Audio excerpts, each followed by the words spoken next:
आदरणीय सभापति जी,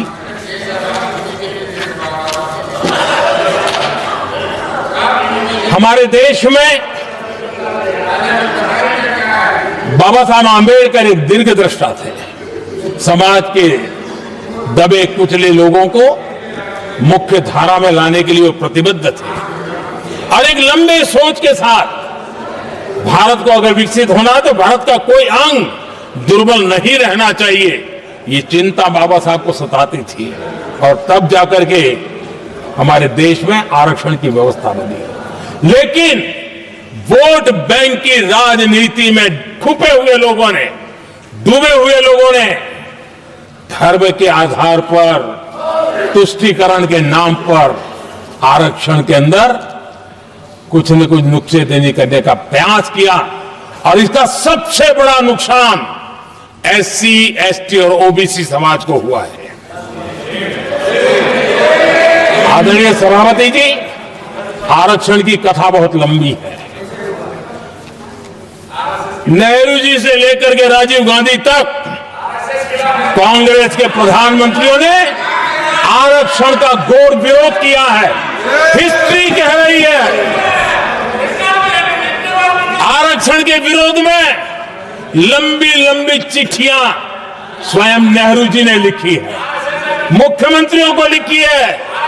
इतना ही नहीं, सदन में आरक्षण के खिलाफ लंबे लंबे भाषण इन लोगों ने किए हैं। बाबा साहब आंबेडकर समता के लिए और भारत में संतुलित विकास के लिए आरक्षण की लेकर के आए, उन्होंने उसके खिलाफ भी झंडा ऊंचा किया हुआ था।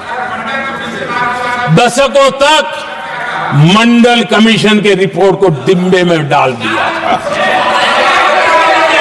जब कांग्रेस को देश ने हटाया, जब कांग्रेस गई, तब जाकर के ओबीसी को आरक्षण मिला, तब तक ओबीसी को आरक्षण नहीं मिला। ये कांग्रेस का पाप है। अगर उस समय मिला होता तो आज देश के अनेक पदों पर ओबीसी समाज के लोग भी देश की सेवा करते, लेकिन नहीं करने दिया, नहीं होने दिया। ये पाप इन्होंने किया था। आदरणीय सभापति जी, जब हमारे यहां संविधान का निर्माण चल रहा था, तब संविधान निर्माताओं ने धर्म के आधार पर आरक्षण होना चाहिए कि नहीं होना चाहिए, इस विषय पर घंटों तक, दिनों तक गहन चर्चा की है, विचार विमर्श किया है और सबका मत बना है कि भारत जैसे देश की एकता और अखंडता के लिए धर्म के, संप्रदाय के आधार पर आरक्षण नहीं हो सकता है। सुविचारित मत था, ऐसा नहीं कि भूल गए थे, रह गया था। सोच विचार कर तय किया गया था कि भारत की एकता और अखंडता के लिए संप्रदाय और धर्म के आधार पर यह नहीं होगा। लेकिन कांग्रेस ने सत्ता सुख के लिए, सत्ता भूख के लिए, अपनी वोट बैंक को खुश करने के लिए धर्म के आधार पर आरक्षण का नया खेल खेला है, जो संविधान की भावना के खिलाफ है। इतना ही नहीं, दे भी दिया कुछ जगह पे और सुप्रीम कोर्ट से झटके लग रहे हैं। और इसलिए अब दूसरे बहाने से बहाने बता रहे हैं, ये करेंगे, वो करेंगे। मन में साफ है, धर्म के आधार पर आरक्षण देना चाहते हैं, इसलिए खेल खेले जा रहे हैं। संविधान निर्माताओं के भावनाओं पर गहरी चोट करने का यह निर्लज्ज प्रयास है। आदरणीय सभापति जी, आदरणीय सभापति जी,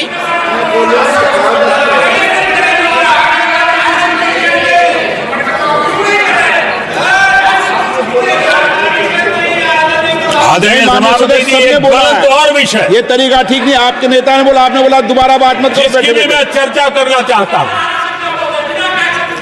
और वो ज्वलंत विषय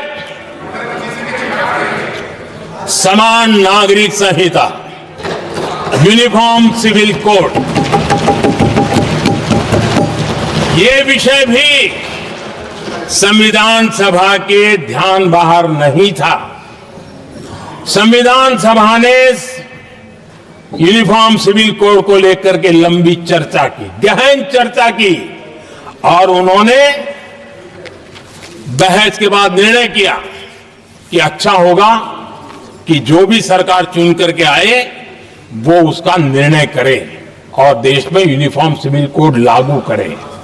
ये संविधान सभा का आदेश था। और बाबा साहब आंबेडकर ने कहा था, जो लोग संविधान को समझते नहीं है, देश को समझते नहीं है, सत्ता भूख सेवा कुछ पढ़ा नहीं है, उनको पता नहीं है बाबा साहब ने क्या कहा था। बाबा साहब ने कहा था, धार्मिक आधार पर बने, मैं बाबा साहब की बात कर रहा हूं, इतना वीडियो कट करके घुमाना मत। आदरणीय सभापति जी, बाबा साहब ने कहा था, धार्मिक आधार पर बने पर्सनल लॉ को खत्म करने की बाबा साहब ने जोरदार वकालत की थी। उस समय के सदस्य के.एम. मुंशी जी ने कहा था, समान नागरिक संहिता को राष्ट्र की एकता और आधुनिकता के लिए अनिवार्य बताया था। कमा मुंशी जी ने। सुप्रीम कोर्ट ने भी कई बार कहा है कि देश में यूनिफॉर्म सिविल कोड जल्द से जल्द लाना चाहिए। सरकारों को आदेश दिए हैं सुप्रीम कोर्ट ने, और उसी संविधान की भावना को ध्यान में रखते हुए, संविधान निर्माताओं की भावनाओं को ध्यान में रखते हुए हम पूरी ताकत से लगे हुए हैं सेक्युलर सिविल कोड के लिए। और आज कांग्रेस के लोग संविधान निर्माताओं की भावना का भी, सुप्रीम कोर्ट की भावना का भी अनादर कर रहे हैं, क्योंकि उनकी राजनीति को सूट नहीं करता है। उनके लिए संविधान वो पवित्र ग्रंथ नहीं है, उनके लिए एक हथियार है राजनीति का। खेल खेलने का हथियार बना दिया। लोगों को डराने के लिए संविधान को हथियार बनाया जाता है। आदरणीय सभापति जी, और ये कांग्रेस पार्टी, उनको तो संविधान शब्द भी उनके मुंह में शोभा नहीं देता है। इसलिए जो अपनी पार्टी के संविधान को नहीं मानते हैं, जिन्होंने अपनी पार्टी के संविधान को कभी स्वीकार नहीं किया है, क्योंकि संविधान को स्वीकार करने के लिए एक लोकतांत्रिक स्पिरिट लगता है जो जिनकी रगों में नहीं है। सत्तावाद और परिवारवाद भरा पड़ा है। अब आप देखिए जो कैसी शुरुआती कितनी गड़बड़ हुई है। मैं कांग्रेस की बात कर रहा हूं। 12 कांग्रेस की प्रदेश की कमेटियों ने, 12 प्रदेश कमेटियों ने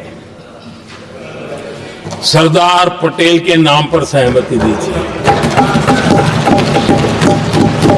नेहरू जी के साथ एक भी कमेटी नहीं थी, नॉट अ सिंगल। संविधान के तहत सरदार साहब ही देश के प्रधानमंत्री बनते हैं, लेकिन लोकतंत्र में श्रद्धा नहीं, खुद के संविधान पर विश्वास नहीं, खुद के ही संविधान को स्वीकारना नहीं, और सरदार साहब देश के प्रधानमंत्री नहीं बन सके और ये बैठ गए। जो लोग अपनी पार्टी के संविधान को, जो लोग अपनी पार्टी के संविधान को नहीं मानते, वो कैसे देश के संविधान को स्वीकार कर सकते हैं?